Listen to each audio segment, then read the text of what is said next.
Piano lessons. This is piano lesson number 3, and today we are going to identify some of the parts of a song. We're going to identify what you're actually seeing when you play some sheet music. And the song that we're going to work with today is no other than Pop Goes the Weasel on page 31. We're also going to learn about note values, which you already know. This is a review. So, anyway, of course, you already know that all songs have a time signature. All songs are going to have the treble clef. This song is written in 3/4 time. Do you remember what that means? It means that there are how many beats per measure? Yes, 3 beats per measure in this song. And all the measures are divided by bar lines. 3 beats per measure, and the 4 means that every quarter note, which this is a quarter note, this is a quarter note, every quarter note is going to receive how many beats? You know it. 1 beat. Correct, correct, correct. All right. When you know the time signature, you may not know this song. You may never have even heard of Pop Goes the Weasel, but once you know the rhythm and the time that each note receives, you will be able to play this song even if you've never heard of it before. All right? Now, in this song, you have different types of notes. We know that that is, what note is that? Remember the little note that stands alone with the line? Correct. That is our C. That is C. But that C has a value. Do you remember what that value of that note is? What kind of note is that? We know it's C, but what kind of note is it? Correct. It is a half note. That means it gets how many beats? 2 beats. Correct, correct. So you would say 1, 2. Now, what comes next? You know that one.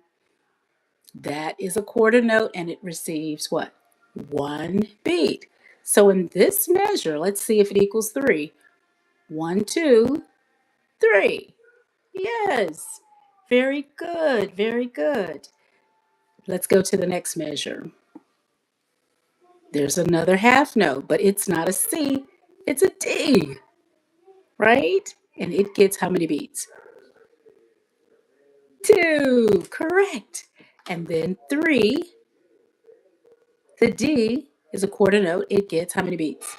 Ah, does it get 2? No, it gets 1. All right, the next measure, we have 3 notes here.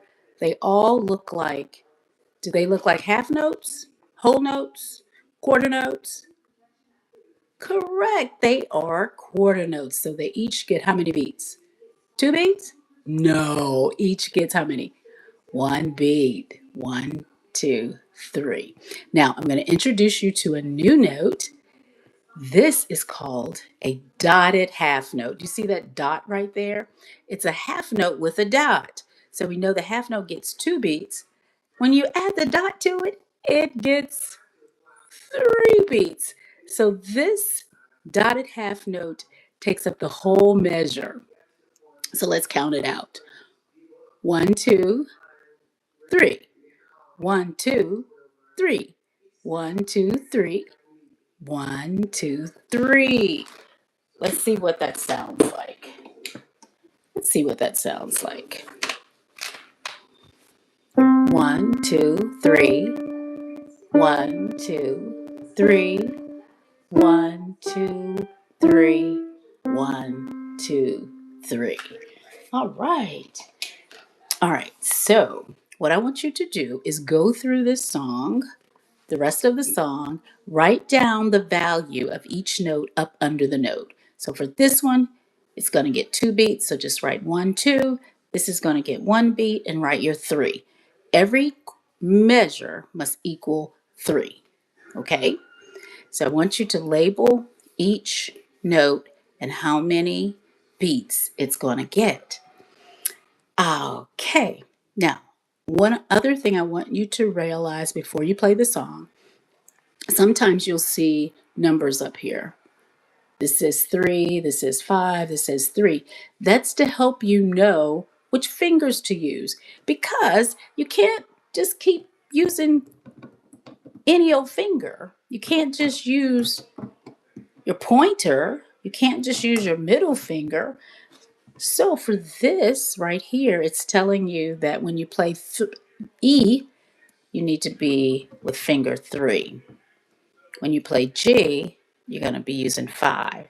So it's really, really, really easy. See that picture up there? You start with C with your first, your thumb.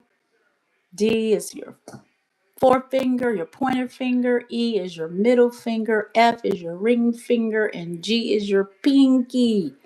See that? Boom. 1, 2, 3, 4, 5. So when you're playing the song, make sure you're lining everything up. All right? Now, one more thing about this song. When you get down to the end, you'll see a double bar line. That means that you're at the end of the song whenever you see that. Now, once you reach that part of the song to end your song, you do like this. You play your note and then you curve out your hand like this. It's like piano etiquette. Just curve out your hand. All right? All right, have fun with this song. I can't wait to hear you play it.